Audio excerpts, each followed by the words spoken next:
So budgeting is it important? And why? Because in the morning we saw that we have some income and we have some expenses, right?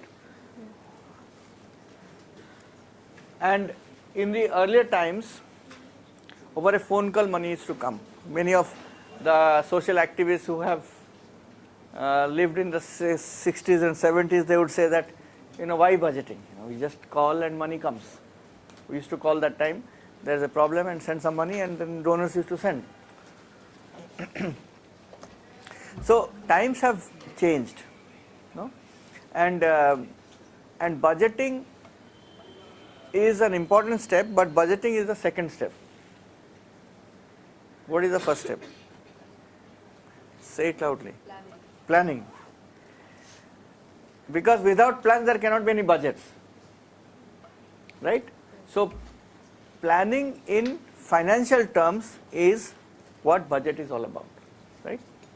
So first you have a plan, then put figures into it, and that becomes your budget.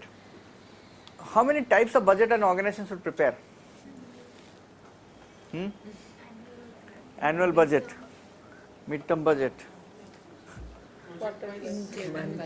project wise, okay. And should there be an organizational budget? Yes. There should be an organizational budget. Now that is the bigger challenge, because NGOs, even though we say that they are perpetual entities, going concerns and all that, there are a lot of things which are variable. So there are a lot of different factors which affect an NGO's functioning. So therefore, one is that donors normally would not approve a project without a budget. So therefore we need project-wise budget. But what happens to an organizational budget? How do we prepare an organizational budget? So this is something that we need to understand a bit. You see, in a small organization, there is something called, okay, let us put it this way.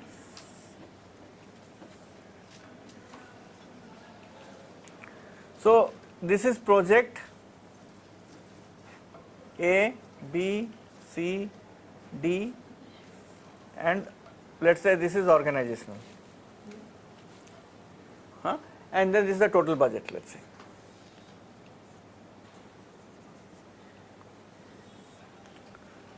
Now let us take a small organization. For a small organization, sometimes they have only one donor and they have one organization. For them, the organizational budget is the project budget, or the project budget is the organizational budget, because they have nothing else to do outside of that particular project. So therefore, less complication, project A is equal to the organization is equal to the total. No problem, right? Let us start with a bit more complicated areas.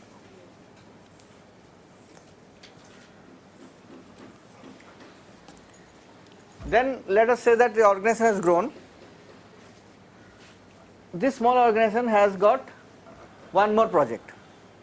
Here there was no problem, because that's an organization and the project both were same, right? Now the organization gets project B apart from project A. So project A was covering the overall organizational cost and all that. Now when project B came, this donor of project A started reacting. So the project A donor said that, well, I was covering all your organizational costs and everything was going on fine. Now that another donor and another project has come, they should also cover part of your organizational costs. Why should I cover all the costs? Fair enough? So now a bit of complication has started already. Now therefore what you need is two projects, one small organizational overhead budget which can be covered out of this as a common cost, and then of course a total budget, right?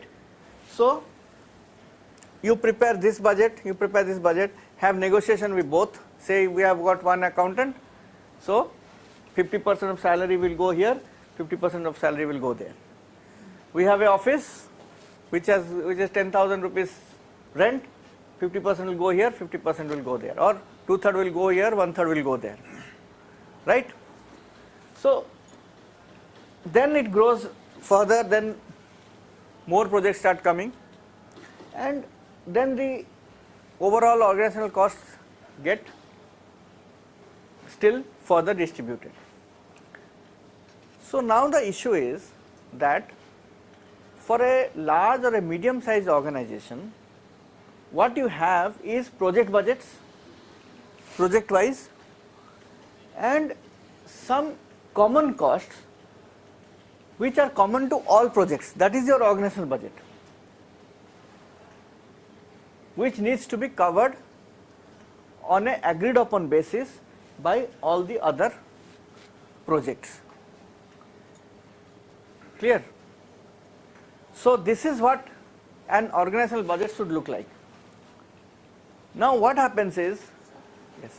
You said common cost for all the budget. What do you mean? Common cost is that cost which cannot be allocated to a particular project. Like for example, an accountant salary. An accountant is doing accounting of all the projects. The executive director's salary, or the support staff, electricity, water, office, rent, all that. So those expenses will be part of this organizational budget, which will get absorbed by various other projects. The challenge is also that these projects might have different timelines.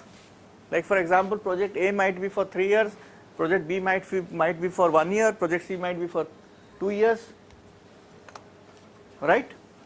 So it is important to prepare an annual breakup. Even though you may have prepared a 3 years budget and got it approved by the donor, but for implementation purposes, preparing annual budgets and annual overall forecast or a budget with the common cost which can be absorbed is a framework that needs to be prepared in every organization. Normally what we do is that we do not prepare an annual budget of an organization. We run from project to project. So therefore there is sometimes no clarity on how these costs are going to be absorbed. Okay? So would you then recommend that we've got multiple projects over multiple time periods? We have a formula where we go by the proportion Yes. of the funds of the organizational budget. It could be proportion of funds, it could be some parameters, yeah. Some parameters need to be determined. Forecast planning also. Yes. Because somebody gives a timeline of 1 year, he shares Yes. for this year, but next year. Now, this is a very important concept to keep in mind, that how do you allocate expenses and how do you run projects. What happens is that many times we do not break down the projects, let's say 3-year project, to implementable annual plans. And if we do not make these calculations, it happens on a very haphazard or in a off and on sort of a situation, right? So this is a very important exercise to be conducted in every organization, and this will vary from organization to organization. It cannot be the same practice in every organization. The principle will be the same.